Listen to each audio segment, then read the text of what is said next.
किसी ने क्या खूब कहा है कि जंगल में जो सीधे पेड़ होते हैं वो सबसे पहले काटे जाते हैं और जो टेढ़े मेढ़े तिरछे पेड़ होते हैं वो सदियों तक जंगल में खड़े रहते हैं। एक बच्चा अपने पिता के साथ एक जंगल में घूमने के लिए जाता है और दूर से देखता है कि एक शेर हिरन का शिकार कर रहा था। उस बच्चे के मन में यह दृश्य देखकर एक करुणा का भाव उदय होता है। वह अपने पिता से कहता है कि पिताजी, ये हिरन तो कमज़ोर है और वह शेर उसे खा रहा है, हमें उस हिरन को बचाना चाहिए। ये सुनकर पिता कहते हैं, लेकिन वह शेर भी तो भूखा है, अगर तुम हिरन को बचाओगे तो तुम शेर के लिए बुरे बन जाओगे। अब ये बात हम सबके लिए सोचने की है कि एक जगह जब हम किसी का फ़ायदा कर रहे होते हैं तो दूसरी जगह किसी का नुकसान कर रहे होते हैं। जैसे एक सिक्के के दो पहलू होते हैं, उसी तरह अच्छाई और बुराई के भी दो पहलू होते हैं। तो सवाल ये है कि किसी भी आदमी को अच्छा काम करना है, अच्छा बनना है, तो वह किस तरह का काम करे जो किसी को आहत ना पहुंचाए। तो आज की कहानी जो मैं आपको सुनाने वाला हूं, उसमें आपको कर्मों का पूरा ज्ञान मिलेगा कि असल में कर्म क्या है और अच्छे कर्म क्या होते हैं।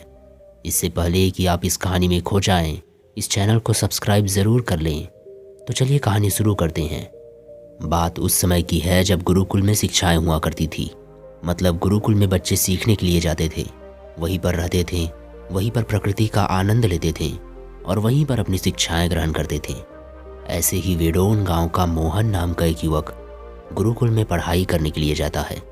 उसके माता पिता उसे बचपन में ही उस गुरुकुल में भेज देते हैं। गुरुकुल में जाने के बाद वह कुछ सालों तक अपने सहपाठियों के साथ बहुत अच्छी अच्छी शिक्षाएं ग्रहण करता है। उसे वहाँ पर जीवन के सिद्धांत सिखाए जाते हैं। उनमें से एक सिद्धांत ये सिखाया जाता है कि हमेशा भलाई का काम करो, अच्छा काम करो, सबकी मदद करो। ये ज्ञान मोहन के दिमाग में बहुत गहरे से बैठ गया था। इसीलिए जब वह वापस गुरुकुल से अपनी शिक्षा ग्रहण करके आया तो अपने गांव में सबकी मदद करता था, हर किसी का काम करता था। कोई भी इंसान उस युवक को कोई भी काम करने के लिए कहता तो वह उसे मना नहीं करता था। लेकिन जैसे जैसे समय बीतता गया, एक दिन उसने अपने कानों से छुप कर सुना कि गांव के कुछ युवक उसका मजाक बना रहे हैं। वे सब कह रहे हैं कि मोहन तो मज़े लेने के लिए है, उसका फ़ायदा उठाओ, उसका लाभ उठाओ जितना हो सके। वो तो किसी के काम को मना नहीं करता, वह दूसरों का काम करने के लिए खुद का काम छोड़ देता है, बताओ कितना मूर्ख है। ये सब सुनकर मोहन के कानों में खून उतर आया। वह निष्पक्ष भाव से सबकी मदद करता था, सच्चे दिल से करता था, लेकिन बदले में उसे क्या मिला, ये सुनकर उसका दिल सहम गया और उसने मन ही मन में यह निश्चय किया कि आज के बाद वह किसी की भी मदद नहीं करेगा। और अब मोहन गांव का ऐसा युवक बन चुका था जो किसी की मदद नहीं करता था। चाहे कोई कितनी भी परेशानी में क्यों ना हो, मोहन को कोई फर्क नहीं पड़ता था। मोहन का ये बदलाव देखकर सब गांव वाले आश्चर्यचकित रह गए। कल तक जो दया का सागर था, इतना दयालु था, कुछ ही समय में इतना निर्दयी बन गया। ये देखकर मोहन के माता पिता को भी उसकी बहुत चिंता हुई। उन्होंने अपने बेटे से पूछा कि बेटा, ऐसी क्या बात हो गई, तुम इतना क्यों बदल गए। तब मोहन ने कहा, हाँ, इस जमाने में किसी की भलाई करके कुछ हासिल नहीं होता, ये बात मैं महसूस कर चुका हूँ। मैंने जीवन में जितनी भी गुरुकुल से शिक्षाएं ग्रहण की, वो सारी शिक्षाएं बेकार चली गई, व्यर्थ हो गई, क्योंकि ये संसार किसी का नहीं है। यहाँ सच्चे दिल से जो किसी की मदद करते हैं उसको यहाँ बेवकूफ़ समझा जाता है। और ये कहते कहते मोहन वहीं पर रोने लगा और इसके बाद मोहन बहुत परेशान रहने लगा। उसके माता पिता पहले वाला मोहन चाहते थे, वो वही मोहन चाहते थे जो सब लोगों की मदद करता था। लेकिन उनका बेटा कहीं दूर निकल चुका था। दिन ब दिन हालत और भी गंभीर होती गई। एक दिन उनके माता पिता को पता चला कि पड़ोस के गांव में एक बौद्ध भिक्षु आया हुआ है और वो मानव स्वभाव के बारे में बहुत सारी बातें बता सकता है। इसीलिए मोहन के माता पिता मोहन को लेकर उस बौद्ध भिक्षु के पास पहुंचते हैं। जब वे उस गांव में घुसते हैं तो एक औरत एक बौद्ध भिक्षु को बहुत जला कटा सुना रही थी। वो उसको कह रही थी कि इनको शर्म नहीं आती, भीख मांगने के लिए आ जाते हैं, सुबह सुबह अपना काम क्यों नहीं करते, दरवाजे पर आकर खड़े हो जाते हैं और पता नहीं ऐसे क्या क्या बातें। लेकिन बौद्ध भिक्षु तो भिक्षा मांग कर ही खाते हैं, उन्हें तो सब कुछ सहना पड़ता है। इसीलिए वह बौद्ध भिक्षु एकदम शांत खड़ा हुआ था। उसमें क्रोध का भाव तिनका मात्र भी नहीं था। और जब उस भिक्षु को उस घर से भिक्षा नहीं मिली तो वह दूसरे घरों की तरफ निकल गया। ये सारा दृश्य मोहन भी देख रहा था। इसके बाद उसके माता पिता उस गांव के लोगों से पूछकर उन बौद्ध भिक्षु के ठिकाने पर पहुंचते हैं। वहां पर पहुंचकर वे देखते हैं कि ये वही भिक्षु था जो उस गांव से भिक्षा मांगकर वापस लौट आया था, जो गांव में भिक्षा मांग रहा था और जिसे वह औरत जली कटी सुना रही थी।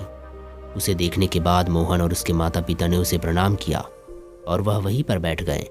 और उसके बाद मोहन के माता पिता ने सारी परिस्थिति उसे बयां कर दी। उन्होंने अपने बेटे का जिक्र करते हुए बताया कि ये हमारा बेटा पहले बहुत दयालु हुआ करता था, सबकी मदद करता था, लेकिन अचानक पता नहीं ऐसा क्या हुआ, अब ये किसी की मदद नहीं करता। कोई इसके सामने मर भी रहा होता है तब भी यह उसे बिल्कुल पानी भी नहीं पिलाता। ऐसा स्वभाव हो गया है इसका। हम कुछ समझ नहीं पा रहे हैं कि ये बदलाव आखिर हुआ कैसे। इससे पहले कि बौद्ध भिक्षु कोई जवाब देता, वो औरत जो गांव में भिक्षु को जली कटी सुना रही थी, वो अपने बेटे को लेकर वहीं पर पहुंच गई और हाथ जोड़कर उस भिक्षु से प्रार्थना करने लगी कि मेरा बेटा बहुत बीमार है, अचानक से इसे बुखार आया और गांव के लोगों ने बताया कि आप इसकी मदद कर सकते हैं, कृपया करके मेरे बेटे को ठीक कर दीजिए। ये सुनकर वह बौद्ध भिक्षु तुरंत उस बच्चे का उपचार करने में लग जाता है और कुछ ही देर बाद औषधियाँ देने के बाद वह बच्चा बिल्कुल ठीक हो जाता है। ये सब देखकर वह औरत उसे भिक्षा देकर प्रणाम करके वापस चली जाती है। ये सारा दृश्य मोहन भी देख रहा था। मोहन के मन में एक सवाल उठ रहा था और जब वह उसका कोई जवाब नहीं ढूंढ पाया तो उसने उस बौद्ध भिक्षु से पूछा, शायद आपने पहचाना नहीं, ये वही औरत थी जो आपको जली कटी सुना रही थी, जो गांव में आपको भिक्षा देने से मना कर रही थी। शायद आपने पहचाना नहीं तो आप उसकी मदद नहीं करते। ये सुनकर वह बौद्ध भिक्षु मुस्कुराने लगता है। उसके बाद वह बौद्ध भिक्षु मोहन को बताता है कि दूसरों की अच्छाई करने से कुछ अवस्थाओं में दुख मिलता है, लेकिन तुम कर्मों का सिद्धांत समझ लेते हो तो अच्छाई और बुराई, इसके सारे भेद तुम्हारे सामने स्पष्ट हो जाएंगे। मैं भली भांति जानता था कि ये वही औरत है, लेकिन मैंने बिना कोई द्वेष का भाव रखे हुए वही काम किया जो मेरा कर्म है। जब आप किसी की भलाई या किसी की अच्छाई बिना किसी लालच के करते हो, बिना किसी बदले के करते हो, बिना किसी द्वेष के करते हो, वही अच्छाई होती है। लेकिन अक्सर जब हम किसी की मदद करते हैं तो हमारे मन में यही भावना बन जाती है कि बदले में वह इंसान भी मेरी मदद करे, लेकिन ज़रूरत पड़ने पर जब वह हमारी सहायता नहीं करता तो हमें दुख होता है। इसीलिए किसी भी इंसान के साथ बिना कुछ पाने के भाव से उसका भला करो, और उतना ही भला करो जितना तुम्हारा सामर्थ्य हो, मतलब तुम्हारी आर्थिक और शारीरिक क्षमता के हिसाब से, ताकि कल वह इंसान तुम्हारे साथ अगर बुरा व्यवहार भी करे तो तुम्हें उसका खेद ना हो, उसका पश्चाताप ना हो कि मैंने तो इसके लिए इतना सब कर दिया और ये मेरे साथ ऐसा व्यवहार कर रहा है। इसीलिए किसी का उतना ही भला करो जिससे तुम आहत ना हो। दूसरी बात, किसी दूसरे परिवार के झगड़े के बीच में तुम कभी मत पड़ना। अगर कोई पति पत्नी आपस में लड़ रहे हैं और वह पति अपनी पत्नी को पीट रहा है और तुम उसे बचाने के लिए पहुंच जाते हो कि भाई तुम औरत को क्यों पीट रहे हो, तो ऐसा करना तुमको संकट में डाल सकता है, क्योंकि वही औरत जिसकी तुम मदद करने के लिए गए हो वो यह कह सकती है कि यह हमारे आपस की बात है, तुम्हें इससे क्या लेना देना, और इसका तुम्हारे पास कोई जवाब नहीं होगा। इसीलिए दूसरे के फटे में कभी टांग मत अड़ाना। अगर ऐसी स्थिति कभी पैदा हो जाए, कोई तुमसे मदद मांगे तो दरबारियों तक खबर पहुंचा दो, अदालत उसका फैसला करेगी। तीसरी बात, अपने विवेक का इस्तेमाल करो। अपनी आंखें खोलकर देखो कि किसे वास्तविक रूप से मदद की ज़रूरत है और कौन ढोंग कर रहा है, क्योंकि अक्सर लोग दया का पात्र होने का दिखावा करके आपको बेवकूफ़ बनाकर आपसे मदद ले लेते हैं। जैसे कि आज के युग में हम बहुत सारे जगहों पर देखते हैं, बस अड्डों पर, रेलवे स्टेशन पर, कि बहुत छोटे छोटे बच्चे भीख मांगते रहते हैं। अब उसमें दो स्थितियां पैदा होती है। अगर आप उनको भीख देते हो तो आप भीख मांगने को बढ़ावा देते हो, और अगर भीख नहीं देते हो तो वह बच्चा शायद आज खाना भी ना खा पाए। इसीलिए ऐसी स्थिति में आपको अपने विवेक का इस्तेमाल करना चाहिए। आप उसको पैसे देने की बजाय खाना खिला सकते हो या कुछ किताबें दिला सकते हो। इसीलिए सही तरीके से मदद करने के लिए विवेक का होना बहुत ज़रूरी है, वरना तो आपके धन का तो दुरुपयोग ही होगा। और एक बात जो समझने की है कि किसी की भलाई करनी है तो खुद की भलाई करो। अगर तुम खुद बदल गए तो पूरा ज़माना अपने आप ही बदल जाएगा। इसलिए कहीं आपने अपने मन में यह भ्रम तो नहीं बना रखा है कि मैं तो अच्छा इंसान हूँ और मैं दूसरों की मदद करता हूँ, तो वह तुम्हारा अहंकार का रूप है। इंसान कभी भी आखिर तक पूर्ण नहीं होता और जो अपने आप को पूर्ण समझ रहा है वह धोखे में है।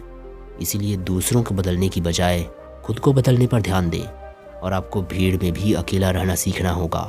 आप सबके साथ हैं, सब में उपस्थित हैं, लेकिन अंदर से आप एकांत हैं, अंदर से आप शांत हैं, अंदर से आप मौन हैं। जब आप अपने एकांत को देख लेते हैं तो आपकी अंतर यात्रा चालू हो जाती है। अपने अंदर के एकांत का आनंद उठाने के लिए आपको ध्यान में उतरना होगा। आपको रोज़मर्रा की ज़िंदगी में ध्यान को एक हिस्सा बनाना होगा, ध्यान को वक्त देना होगा। उसके बाद आप पाएंगे कि आपके अंदर एकांत के समान आनंद इस दुनिया के किसी भी मोह में नहीं है, किसी भी वस्तु में नहीं है, किसी भी वासना में नहीं है। नदी के किनारे पड़ा हुआ छोटा सा पत्थर भी उस नदी के बहाव में कट कट कर बहुत मुलायम हो जाता है। उसमें कोई दरार, कोई कोना नहीं बचता। उसी तरह ध्यान के निरंतर बहाव में बहने से मन उसी तरह निर्मल हो जाता है, जिसके बाद हम किसी भी भाव को महसूस कर सकते हैं, जिसके बाद हम वर्तमान का मतलब समझते हैं, जिसके बाद हमारे अंदर करुणा का उदय होता है। वो करुणा जो किसी विषय वस्तु से नहीं जुड़ी हुई। इसीलिए दोस्तों, आज से ही अपनी अंतर यात्रा चालू कर दें, अपने आप को पहचानें, क्योंकि इंसान की ज़िंदगी बहुत छोटी होती है।